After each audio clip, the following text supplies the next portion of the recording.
Terlibat juru kasus pengeroyokan terhadap korban Rivaldi Putra, 4 wong terdiri dari aba, anak, samo 2 ponaan, diamankan di Polsek Kemuning.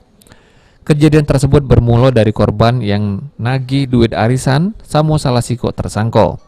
Sehingga terjadi selisih paham yang berujung dengan keributan, di mana korban pada waktu itu dituja oleh para tersangko make botol yang akibatnya korban mengalami luka parah.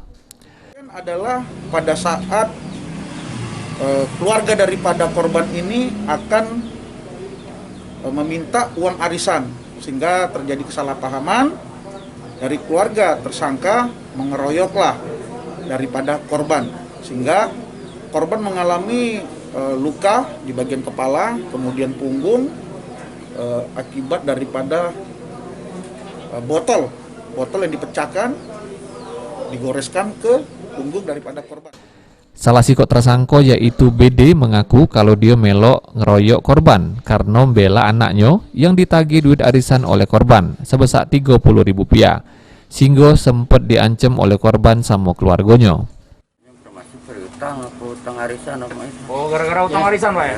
Siapa yang punya utang? Ya, anak bapak apa? Ya, anak bapak ini, anak aku kan. Yang punya utang? Ya. Berapa banyak utangnya, Pak? Cuma 30.000, 5.000 sehari arisannya. Hah? 5.000 sehari. 5.000 sehari? Ya, tapi Nah, kan terus? dengar informasi budak ini, Heeh. katanya uang tuh ngancam masuk kampung 2 kali. Kali motor 4, 2 kali datang lagi. Selain 4 tersangka yang diamankan, masih ada 2 pelaku lagi yang terlibat jero perkara pengeroyokan. Ini dilakukan pencarian oleh polisi. Ini buat 4 tersangka yang diamankan harus ngeringkuk di balik jeruji besi tahanan Polsek Kemuning. Firman Hidayat, PAL TV.